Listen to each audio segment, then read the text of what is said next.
All right, Bismillah. So we can begin. Welcome to the fourth class of us covering Sa'di's Pandnāma. Today we're going to be covering the sections on justice and contentment. So let's begin without any further ado. That's sifat adl.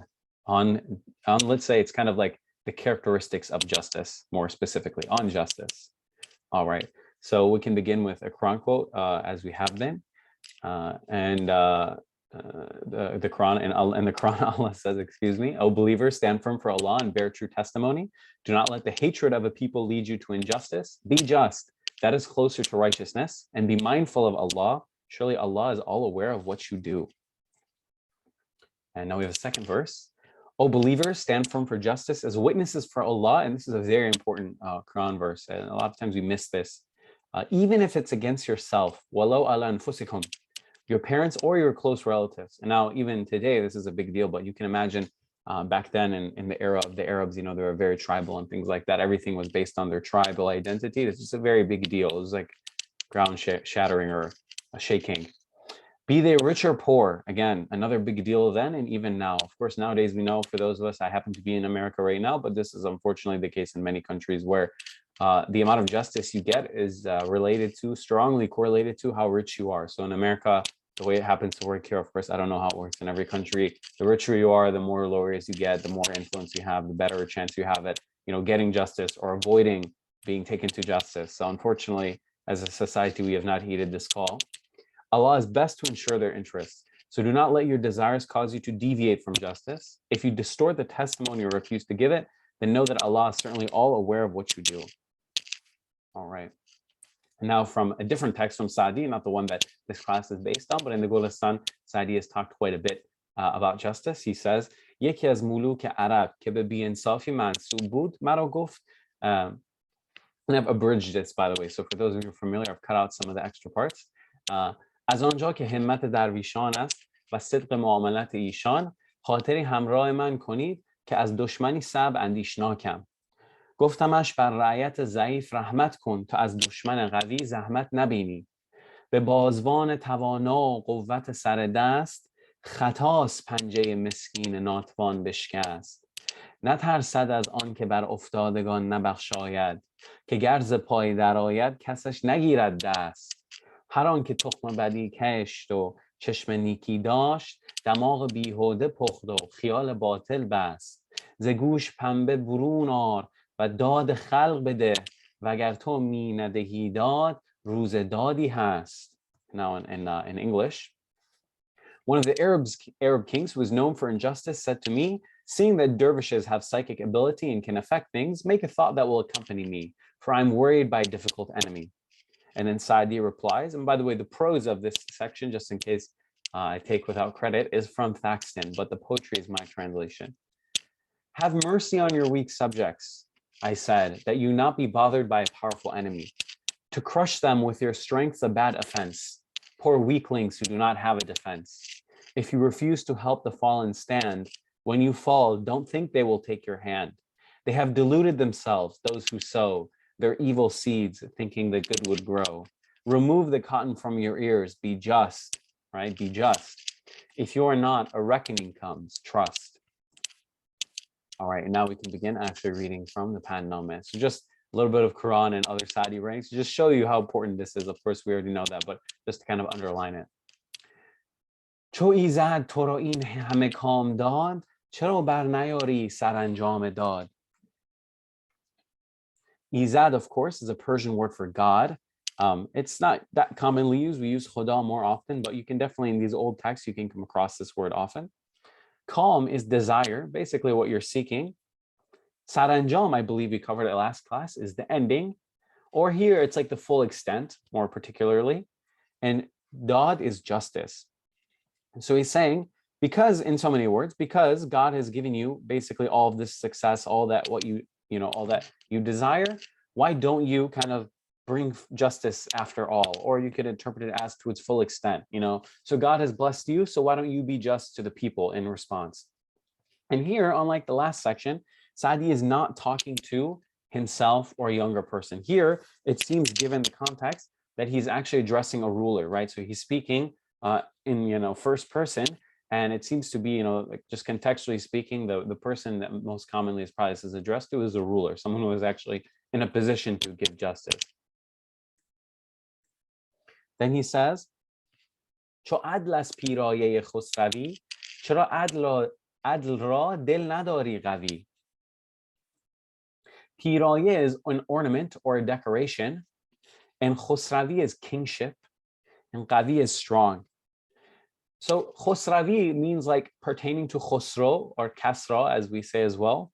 But this is kind of a thing in Persian poetry where certain rulers become famous and their name kind of becomes synonymous, let's say, with rulership. So if Khosro is known for being a good ruler, then Khosravi, or like Khosro-ness, is kind of a synonym for being a ruler, if that makes sense.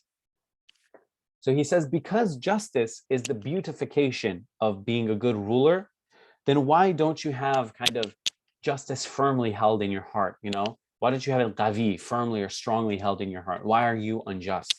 If you want to be a good ruler, if you want to be remembered well, this is Sa'di brings this up with respect to the ruler Anushirvan, saying, Anushirvan is long gone in the Gulistan, he says, all of his, castles and palaces and kingdom, it's all gone. There's not a single site left of it. These are the pre-Islamic rulers. And of course, even some of the post-Islamic ones, because of like the Mongol conquest that we talked about, there's also not really a sign of them, but his name remains in good name. And then Sa'di has a ghazal as well, where he said, Ya mard nekunam hargiz nemirad, morde an ast ke namesh be nekui nabarand, which means Sa'di, a man who has a good name, or we could just say a person with a good name, never dies, right? The dead person is one whose name is remembered in badness, or literally not in goodness, right? So the most important way to be remembered as a ruler is not to build, spectacular palaces and things that will last forever, or try to make sure that your descendants are in power 1,000 years later. The best way is to be just, and then you'll be remembered well. And that's ultimately the best way to be remembered as a ruler. So he says, تو را مملکت پایداری کند اگر معدلت دستیاری کند. So let's go over the vocab. Mamleket is kingdom, and of course you can say malik in there, which means king. This is the beauty of the Arabic language. Paidar, we covered it last class. It's literally foot having, but here it means everlasting. Mu'addil, it can be a just person, or it can be in a sense of justice as well. I feel like that's kind of more what he's getting at here. And dastyari means help, right? So we have the words dast, which is hand, and yari, which is like partnership or help. So he's saying, your kingdom will have this everlastingness. It'll last forever, right? Not just in the physical sense, like the buildings in it, but actually, the good name, like we was talking about Khosravi and Anushirvan. If justice or a sense of justice will kind of give you a hand, right? If you have a sense of justice to help you. Because again, if you're remembered as a just person, that is the key to everlastingness. Then he says, and then again, I mentioned Anushirvan, he mentions it in the Gulistan and here as well. چون نوشیروان عدل کرد اختیار کنون نام نیک است از او یادگار. Nushirvan is again a Persian king is known for being just. It's not so important who he is particularly, although if you're interested, you can read about him. Kunun is just short for aknun. It means now. Neek is good, and azu is just a contraction of azu, from him. So because Anushirvan chose to be just, now there is a good name remains of him. He's remembered well, right? So nothing of his kingdom remains except the name itself. Jahan ra be insaf abad dar, dil ahl insaf ra shad dar. Insaf is justice, right? And we can see actually it comes from nisf in Arabic, which means half, right? So if you cut something in half between two people, that's just. And this is where this idea comes from.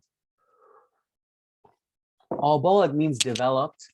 I'm kind of struggling actually to find a good English word for this. If I think of one, maybe I can amend this PowerPoint, but it's like developed or built up, if that makes sense. So for example, an Iranian might say, I don't know, the city of New York was made in Abad 250 years ago or something like that. We also have Islamabad, for example, like the development or the settlement of Islam, if that makes sense, the newly built capital of Pakistan. And then Ahl Insaf, it's kind of like I said earlier, Ahl Dil, this is a linguistic thing in Persian and Arabic. It's like the people of justice, people who incline to justice. And then Shad is happy. So he's saying, keep the world kind of like developed or in good state with justice. right? And keep the people of justice, the people who incline to justice, keep their hearts happy by having justice. Now, there's a famous saying as well, attributed to the Prophet Muhammad alayhi salatu wasalam. I wasn't able to verify it. It's very difficult sometimes to verify these obscure hadiths. So I'll just say that I'm not sure if it's a hadith, but even if it's not, it definitely fits in, let's say, the character of what the Prophet alayhi salatu wasalam would say. And also, if even if it wasn't, it fits in the spirit of Islam. It's al-mulk yabqa bil-kufr wa la yabqa bil-dhulm, which means the country or the state will remain with kufr. So if your leader is a heretic, if he doesn't believe in God, or if he, disrespects religion, etc., the kingdom will remain. It will not be uprooted for that reason, right? Maybe the king will be dealt with in the afterlife, but the kingdom itself will not be destroyed. But وَلَا يَبْقَى بِالظُّلْمِ, but it will not remain with oppression. So if the king is oppressive but religious, his kingdom will be destroyed by the oppression. But if he's irreligious in his personal life but treats his subjects well, then the kingdom will continue and prosper. ز تأثیر عدل است آرام ملک که از عدل حاصل شود کام ملک. تأثیر, you can see the word athar or asar as we would say in Persian there. It means effect. Aram is calm, and hasil from hasala in Arabic is result. So he's saying it's from the effect of justice, the calmness of the kingdom, right? The kingdom is calm because the leader is just. And because from justice will be produced, or let's say it's a product of justice, the calm of the mulk, like the desire or like the doing well, etc. So justice is ultimately, responsible for this good state. جهان را به از عدل معمار نیست که بالاتر از معدلت کار نیست. Me'amar is architect or designer. You can see amara is there, like imarat means building. It comes from that same root. And bala is high. So he's saying better, behazad, better than justice. There is no me'amar or designer for the world, right? Justice is the best designer for the world. For there's no deed higher than justice, than inclined to justice. That is the best deed. تو را زین به آخر چه حاصل بود که نامت شهنشاه عادل بود. So now I said earlier in the class that it's pretty clear that Sa'di is not referring to himself nor a younger person. It's not like a pisat, like he said earlier. Now it's clear, it's beyond a doubt that he's actually referring to the leader directly. And nowadays this might not seem like a big deal to us because for those of us who live in maybe Western countries or countries that have more so-called democracy, it might be more acceptable to talk directly to the leader of a country. So you can go on Twitter and see Americans, Canadians, Brits, etc., yelling at their leaders on Twitter. So it might not seem like a big deal to us to talk directly to the president, or presidents of countries, prime ministers, they host audiences with the public where they talk to random people directly, and maybe they even get insulted. But back then, if you look at the Sultan funny, you'll get your head cut off. So the fact that Sa'di is able to speak so directly and even go far as to give advice to the ruler, this kind of shows his intimacy with the court, how much they trusted him or how close he was, or his high rank, the respect that he carried. Because if you didn't have the right respect and you would say something like this, then it would be off with your head, as they say. So he's saying, actually, let's go to the vocab. Zin is a contraction of azin, and we'll see this a lot in classical Persian. There's just so many contractions. And hasil is product, and shahanshah is king of kings. So this vocabulary word, it's interesting. It refers to how Iran ran back then. So I don't know how every country would be run, but basically in the feudal system, you had a king, and then you had lords in a Western country, lords and earls and serfs and all these things. You had different ranks, right? But there was only one king. So you had lords of the land, which is where we get the word landlord today. And they were people who kind of own land under the auspices of the king, and they had peasants, and they would, the peasants would kick up half of their produce or whatever to the guy, the lord, and he would kick up half to the king, and that's how the country was run. In Iran, it was a much bigger territory, and they had what is said in English, I think, satraps. They had satrapies, where there would be one king in wherever the paytaht, or the, let's say, capital of the Persian Empire was, and he was the shahanshah, which in Middle Persian means king of kings. And then under him, they had multiple shahs. So maybe of ethnic groups, of tribes, of areas, of islands, whatever, there would be their own shah. But the shah is, of course, subordinate to the shahanshah. So he runs, a smaller show for the big guy. And this is actually why the Arabs were able to conquer Iran easily, I think, is because they came in and got rid of the main king, the Sassanians, but they kept kind of like the local rulers, or maybe they replaced the local rulers with their own Arabs, but and Muslims. But later would become Muslims with all ethnicities, but originally they were mostly Arabs. But they kept this system, right, of having like local little dynasties in place. And this tradition remained, all the way up until the Abbasids, where the Abbasids in theory controlled the caliphate, but they really only controlled Baghdad. And what constitutes modern Iran, Pakistan, China, etc. They were just a bunch of little like kind of petty dynasties running the show. So Sa'di, by invoking this word, he's kind of giving a grandeur sense, because I think the people that he was under, the Muzaffarids and Shiraz, were not actually the Shah and Shahs. They were one of the small little groups that were under the auspices of Baghdad up until the Mongols, but later on they'd be under the auspices of someone else. They wouldn't be running a show really. But Sa'di's kind of buttering up the guy. So sorry, without further ado, the translation is saying, what would be a better basically end result for you, and he's referring to the king, then for you to be remembered as a just king of kings. What would be better than that? Because when you die, you don't get any of the riches of the kingdom. You don't get to keep your land. You don't get to guarantee that that your kids will continue to run it, because when you die, God knows what will happen. So what would be best for you other than that one thing that you can have, which is your reputation? Agar khahi az nikbakhti nishan, dar zulm bandi bar ahl jahan. So nikbakhti is literally good luck, and injustice is zulm. So he's saying, if you want a sign from nikbakhti, from like good luck, if you want to have good luck and etc., live a good life, that is zulm bandi bar ahl jahan. You'll close the door of injustice. So it's a beautiful metaphor. You'll shut the door of injustice upon the people of the world. You will not be unjust. Ra'ayat dariq az ra'ayat. See, I haven't even mixed up the similar words. Ra'ayat dariq az ra'ayat madar. Murad dil dad khahan barar. Ra'ayat is respect or consideration, and this is I mixed them up. Ra'ayat is peasant, so they're very similar, and of course he's picked them purposefully because they're similar as a poetic effect.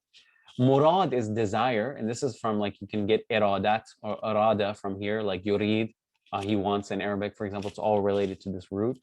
And dad kha is justice seeking. So he's saying, don't keep consideration or kindness, basically, in so many words, darir, or don't deprive, don't deprive the peasant from consideration and kindness. And then he's saying, and bring to be, or make it be the desire of the heart of the people who want justice, meaning give them justice.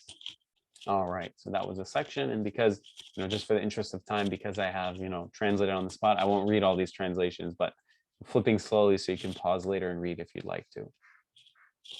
All right, now the next section on contentment, that's sifat qanaat, and we'll go for a hadith on contentment this time. The Messenger of Allah, peace and blessings be upon him, said, Allah tests his servant by giving to him. Whoever is content with what Allah has appropriated for him, Allah will bless him and expand it, right? So if you're happy with the rizq of what's been given to you, or what literally qasam Allah lahu, what God has qismat karde for you, has broken, as like set aside for you, your rizq or your qismat will increase, right? But whoever is not content, he will not be blessed. His what's been given to him, nothing more will be added to it. So if you're not happy, if you're not let's say grateful for your blessings from Allah subhanahu wa ta'ala, then he won't add to them. But by gratefulness and prayer and shukr and things like that, they will be added to, inshallah. All right. And then now Sa'di on contentment in the Golistan. رنجوری را گفتند دلت چی میخواهد؟ گفت آنکه دلم چیزی نخواهد. معده چو کج گشت و شکم درد خواست، سود ندارد همه اسباب راست. So he's saying, a sick person was asked, well, what do you want? And he said not to want anything, right? So when you're sick and you're in the state of pain, then you forget about, desires. Then he says, when the gut cramps and you're in pain, whatever you have is of no gain. So, when you're sick, it doesn't matter how rich you are, you're still equally upset. And then another one, he says, درویشی را شنیدم که در آتش فاقر میسوخت و رقعه بر خرقه همی دوخت و تسکین خاطر مسکین را همی گفت به نان خشک قناعت کنیم و جامعه دلق که بار مهنت به نان خوش قناعت کنیم و جامعه دلق excuse me که بار مهنت خود به که بار مهنت خلق. So he's saying, I heard of a dervish who suffered the misery of poverty and sewed patches on his clothes. To ease his misery, he said, our own dry bed and patched clothes are better. Our pains preferred to being a debtor. Right? So it's better to be content than to be indebted to someone. And in the Golistan, there's so many sections that are like this. So then Sa'di says, and then this is actually from the Pandnāma, دلا اگر قناعت به دست آوری در اقلیم راحت کنی سروری. So Dila is referring to his own heart. He's saying, oh heart, like we have Karima, for example, we covered a few classes ago. Qanaat is the contentment. Iqlim is province, not really used anymore. Rahat is ease, and Sarvari is leadership or rank. So he's saying, oh heart, if you attain contentment, you will be like a king or a leader in the province of ease, right? So of course it's not a real province. It's kind of like a metaphor. And I believe, if you'll excuse me, I'm sorry, we skipped over this slide. I was wondering where it went. So this is just from manuscripts. It says Bab Sayyom, which is pre-modern for Sevom, as we say now, that Fazilat al-Qanaat. So this is from actually the Golistan, what we read from, and it has an entire chapter. So the third chapter is on the beauty of being content. So just to show you how important it is. All right. And now back to the Pandnāma. اگر تنگ دستی ز سختی منال که پیش خردمند هیچ است مال. So he's saying, and actually let's go over the vocabulary first. Tang dast is literally from tang dast, tight-handedness, right? But it means poverty. Sakhti is difficulty. Manal is from nalidan. It's saying don't do nalidan, right? So the meme is it's a negation, saying don't cry or don't complain. Khiradmand, we've covered this actually, the mand. It means someone who has wisdom, and mal is riches. So he's saying, agar tang dasti ze sakhti manal. So if you have a tight hand, don't complain from the difficulty. Ke pish khiradman hich as mal. For to a khiradman, the wise person, wealth of this world, the material wealth, of course not the spiritual or other types of wealth, is nothing. It's not important. ندارد خردمند از فقر آر که باشد نبی را ز فقر افتخار. Faqr is poverty, ar is shame, and iftikhar is pride. So he's saying a wise person does not have shame from being poor.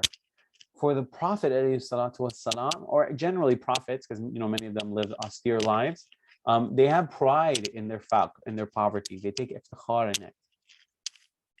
غنی گر نباشی مکن استراب که سلطان نخواهد خراج از خراب.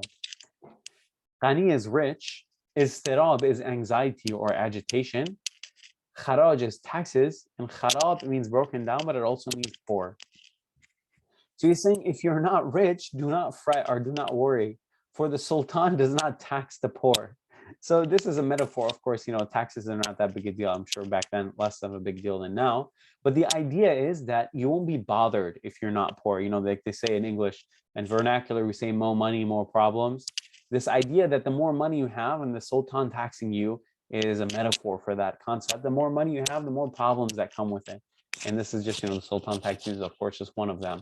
And we see this many times in life play out, like in a cartoonish way, when people win the lottery or they join professional sports and they're from a poor neighborhood like the NFL or the NBA, and their lives are literally ruined because all of a sudden cousins and family and friends, everyone wants money from you and you can't say no, and then they cut you off because you don't want to give them money. And you can look up these stories that there really is truth to this. Of course, there's something to be said about just having enough to get by, but once you exceed that level, there is a lot of truth to it causes more problems.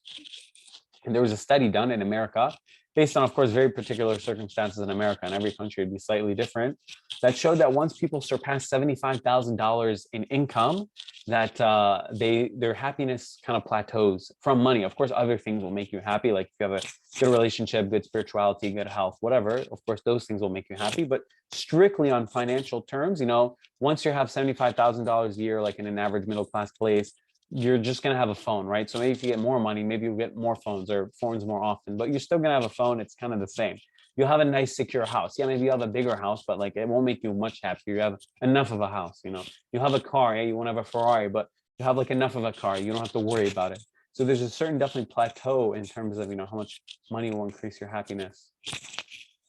غنی را زر و سیم آرایش است ولیکن فقیر اندر آسایش است. غنی is rich. Zar and Sim, we use tala and nogre for them these days, means silver and gold. Arayish is decoration, and asayish is ease.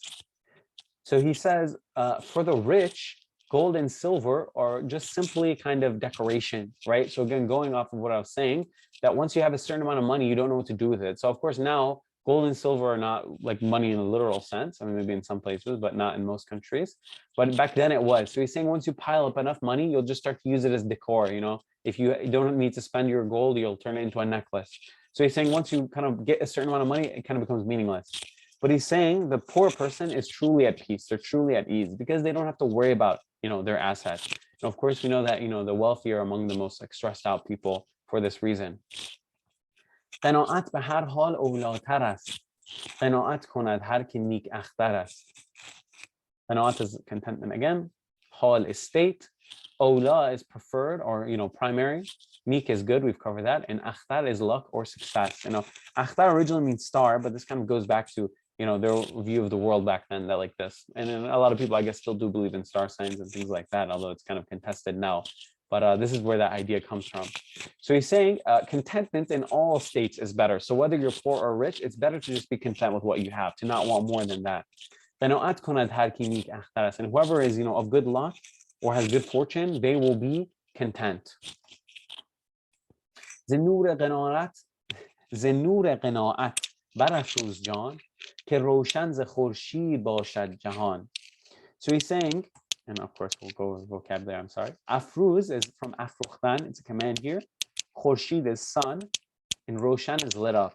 So he's saying in the light of contentment, light up your soul.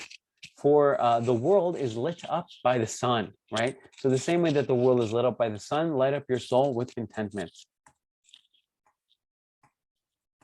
All right, so that is that. That is the end of that PowerPoint. This section was a bit more concise than the other ones.